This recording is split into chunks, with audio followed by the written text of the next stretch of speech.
Ассаламу алейкум, урматтуу мекендештер. Эмне үчүн йод жана калкан бези дайыма чоң айтыларын билесиздерби? Анткени бул микроэлемент калкан бези бөлүп чыгарган гормондордун составына кирет жана мындагы бир канча химиялык реакцияларга катышат. Мындан эмнени түшүнсөк болот? Биз күн сайын йодко муктаж болорубузду түшүнүшүбүз керек. Жана йодду өзүнө көп камтыган азыктар бул албетте деңиз азыктары, негизинен балык жана бир канча жашылчалар. Бирок бүгүнкү күндө биз йодду организмге көбүрөөк алууга аракет кылышыбызга эч кандай муктаждык жок. Анткени тамак аш тозу аркылуу эле биз йодду керегинче алып жатабыз. Жана кайсы учурда ушул йодду өзүнө камтыган таблеткаларды, мисалы ядомаринди ичүүгө муктаждык бар. Негизинен көпчүлүк учурда мындай таблеткаларды ичүүгө же бат түрүндөгү ушундай капсулаларды йодду өзүнө камтыган ичүүбүзгө эч кандай зарылчылык жок. Өйдө айтканымдай биз аны тамак аш тузунан эле алып жатабыз. Бирок айрым учурларда ошол йодду өзүнө камтыган таблеткаларды, капсулаларды эмес, аптекада сатышуу таблеткаларды ичсек болот. Демек, бул аял кишилерде ушул кош бойлуулукка даярданып жатканда, кош бойлуулук учурунда жана мындан сырткары бала эмзип жаткан убактарда аял кишилерге ичүүгө муктаждык бар.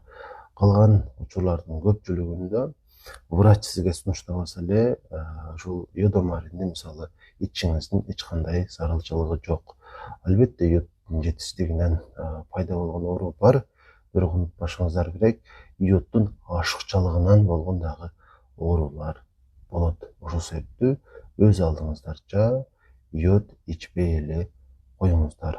Эми гормондор жөнүндө сүйлөшөлү. Гормондордун пайда болушу жана бөлүнүп чыгуусу бул өтө татаал процесс. Сиздерге ушуну бир аз жөнөкөйлөтүп айтып бергени аракет кылайын. Ушул эле калкан безинин гормондорунун мисалында трииодтиронин жана тетраиодтиронин же сиздер жакшы билген Т3, Т4 свободный гормондору.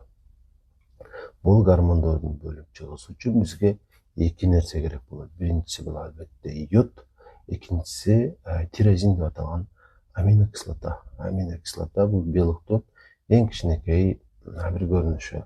Аминокислоталардын түрлөрү бар. Бизге негизинен күн сайын керек болгону эң зарылы 20 түрдүү аминокислота, ошолордун бири тирозин.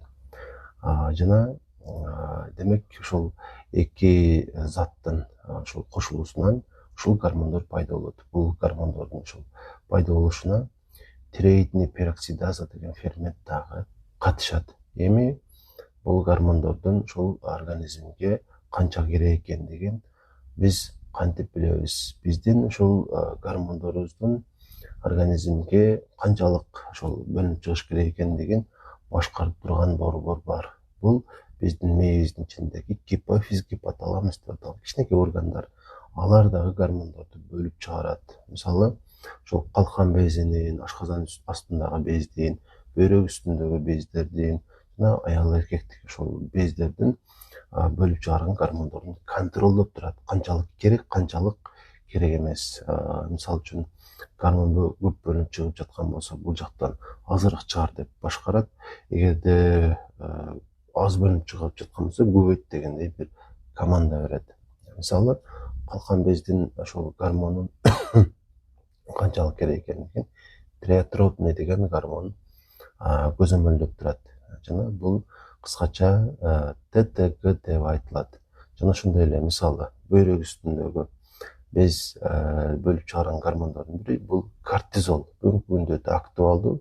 Ушул гормондун канчалык керек экендигин башкарып турган АКТГ деген гормон бар. Ушул мээдин ичиндеги бөлүктөрдөн бөлүнүп чыга турган гормон. Ошол АКТГ гормону кортизолдун канчалык керек экендигин көзөмөлдөп турат. Ошондой эле ТТГ дагы ошол калкан бездеги гормондордун канчалык бөлүнүп чыгыш керек экендигин башкарып турат. Ошол себептүү биз анализ тапшырганда биринчи кезекте ошол мээдеги гормондорго анализ тапшырабыз. Эгерде ошол жерде бузулуу болсо, мисалы ТТГ тапшырганыбызда бузулуу боло турган болсо, калкан безде дагы бузулуу болот. Эгерде ТТГ норма чыга турган болсо мээдеги, анда калкан бездин гормондоруна анализ тапшырууга көпчүлүк учурда муктаждык деле болбойт. Ошол себептүү врачтын сунушу менен дайыма эң зарыл анализдерди тапшырып жүрүңүздөр. Бүгүн сиздерге ушул маалыматтарды айткым келди. Пайдалуу болмосо сөзсүз түрдө сактап алыңыздар. Лайк басыңыздар, комментарийге суроолоруңуздарды жазсаңыздар болот. Жана ушул сиздин сурооңуздун негизинде кезектеги видеолорду ушул Instagram, TikTok баракчаларыма чыгарышым мүмкүн. Катталуучу боло элек болсоңуздар, подписаться деген ушул басып коюшуңуздар керек. Мунун менен сиздер кезектеги чыккан видеолорду көрүшүңүздөргө мүмкүнчүлүк пайда болот. Анан ошол гормондор боюнча менен сүйлөшүп консультация алгыңыздар келсе 0504 44 55 28 0504 44 55 28 номерине WhatsApp'тан жазасыздар.